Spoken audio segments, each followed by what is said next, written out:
जोहार। आप भी बोलिए जरा। जय जोहार दोस्तों, जय आदिवासी, जय बिल प्रदेश। ये थोड़ा नया नारा हो गया, लेकिन हमारे इलाके में इसी नए नारे ने एक तो 28 साल का, एक 30 साल का और एक 31 साल का एमएलए बना दिया। इतनी कम उम्र के दोस्तों, आज यहां पर मैं दूसरी बार आया हूं और मुझे बहुत खुशी है कि मैंने 2018 में एक किताब लिखा। उस किताब का नाम है आदिवासी परिवार विजन बुक, यानी मेरे आदिवासी समाज का भविष्य किस तरीके का होना चाहिए,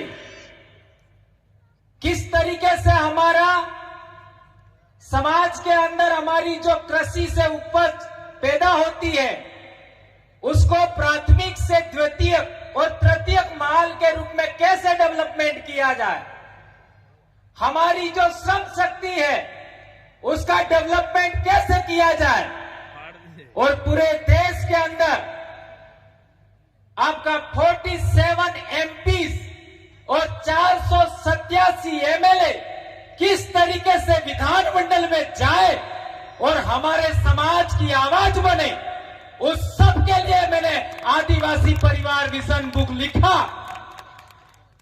और वो बुक लिखने के बाद में हम लोगों ने जो सोचा था कि हम किस तरीके से हमारे समाज का स्वावलंबन कायम करेंगे, वो आप लोगों ने करके दिखा दिया।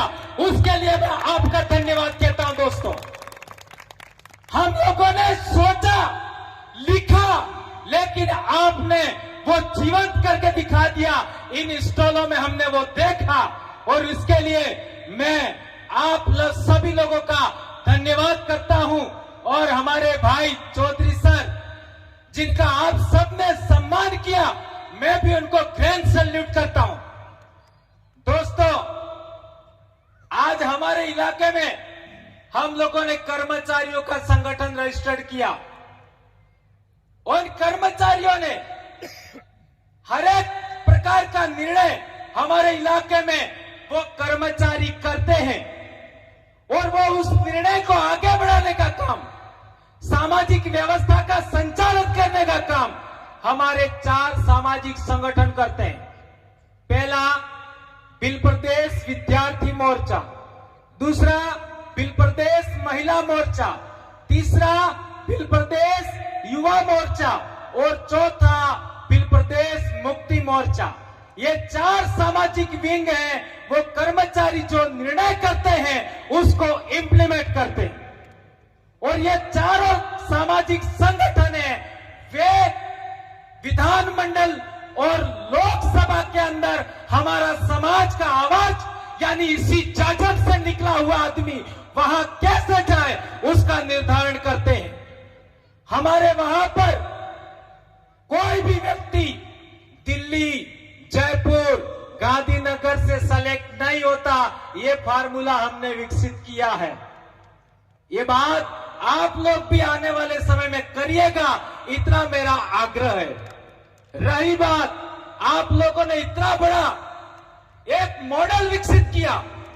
आज तेलंगाना, आपका लद्दाख, आसाम, झारखंड और राजस्थान, पूरे इलाके के आदिवासी यहां पर सामुदायिक स्वावलंबन के लिए, यानी हमारा समाज अपने द्वारा पैदा की गई चीज को डायरेक्ट मार्केट में नहीं बेचेगा, उसे हम द्वितीय तृतीय माल बना करके बेचेंगे और हमारा रोजगार कायम होगा, हमारा व्यापार कायम होगा और हम इस देश के मालिक सच्चे दिल से बनने की ओर आगे बढ़ेंगे।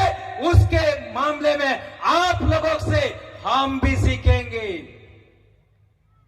और मैं कहना चाहता हूं दोस्तों कि आने वाले समय में, आज हमारा इसी महीने में हम लोगों ने 1 तारीख से आज कौन सी तारीख है? 13 तारीख, यानी 13 दिन पहले हमने निर्णय लिया था कि हमारे 5 जिलों में हम 1000 ग्राम पंचायतों में ग्राम एकीकरण समिति बना रहे हैं।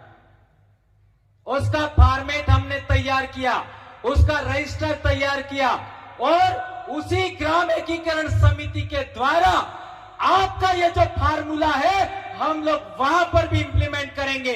हमारे इलाके में भी अच्छी खेती होती है, अच्छा पानी है और हम उसके लिए आपको राजस्थान में भी आमंत्रित करेंगे।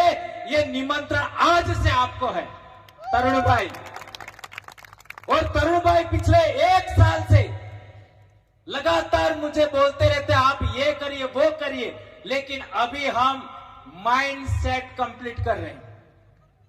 लोगों का दिमाग एक निश्चित धारा में विकसित करने का प्रयास कर रहे हैं। हम लोग भी चाहते हैं कि पूरे देश के अंदर आदिवासियों का वैचारिक एकीकरण हो।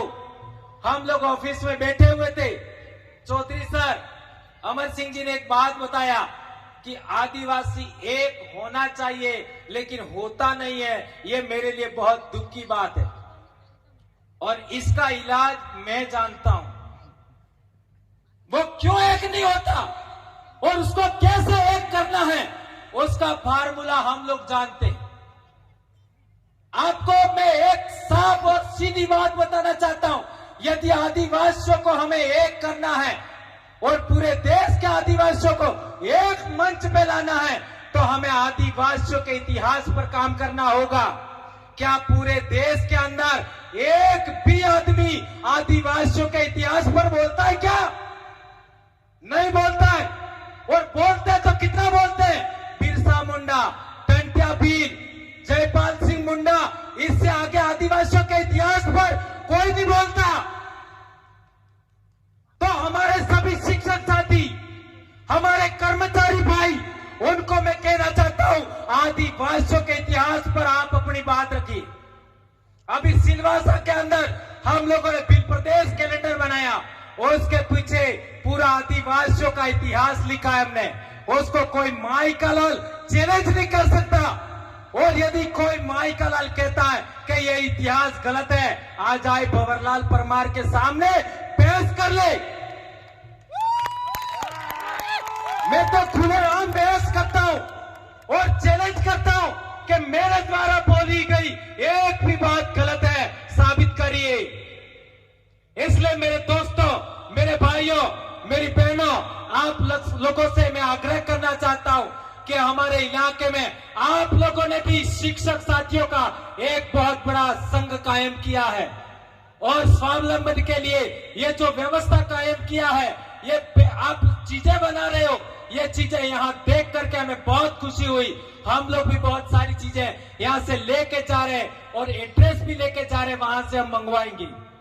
आज के बाद हम कहना चाहेंगे कि जो मसाले आप बना रहे हैं, साबुन बना रहे हैं, हम उसका इस्तेमाल जरूर करेंगे।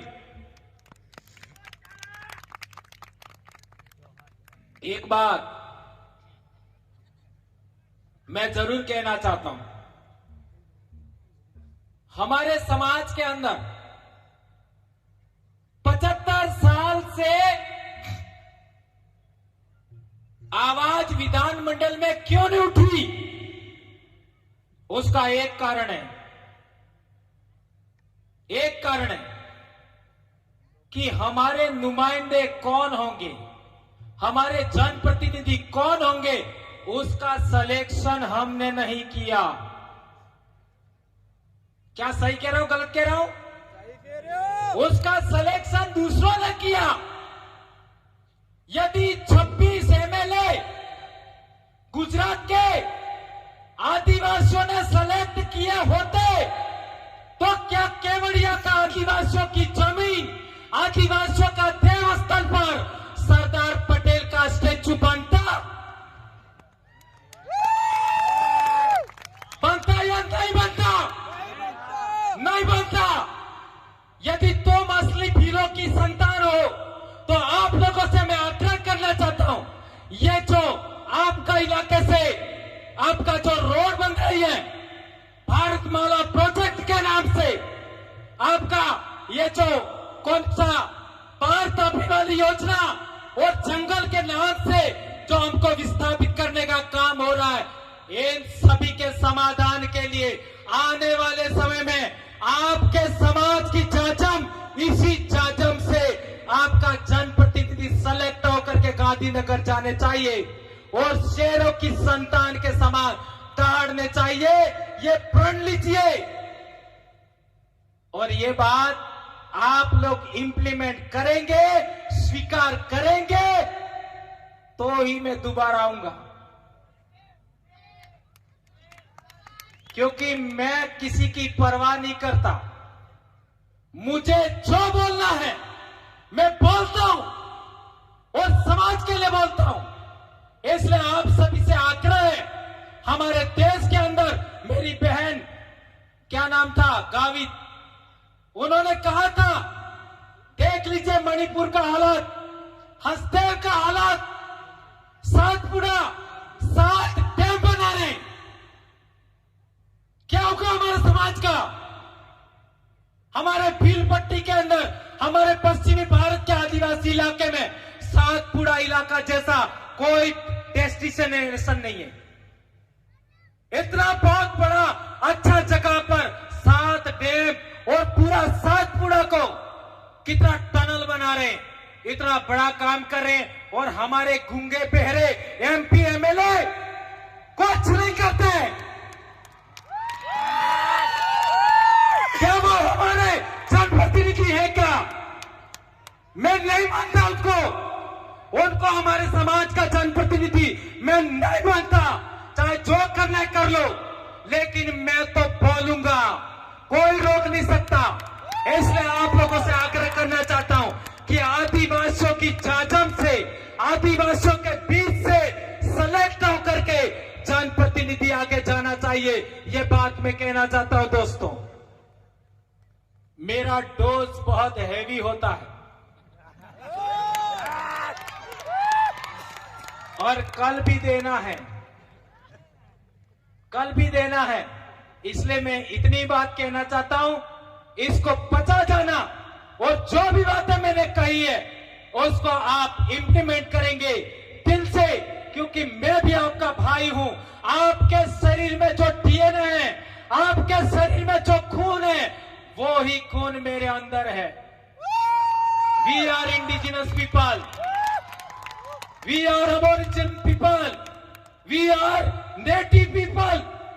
भारत देश के मूल मालिक है हम, हमें मूल मालिक की तरह बनना है। हमारे पूर्वज राजा थे, हमें वापस राजा बनना है।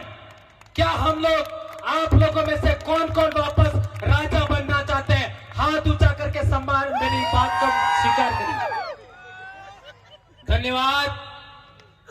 जय जोहर का नारा है, जय जोहर का नारा है, जय जोहर का नारा है। वनवासी नहीं आदिवासी है हम, वनवासी नहीं आदिवासी है हम, आदिवासी ही नहीं भारत देश के मूल मालिक है हम। जय आदिवासी, जय जोहर, जय भील प्रदेश।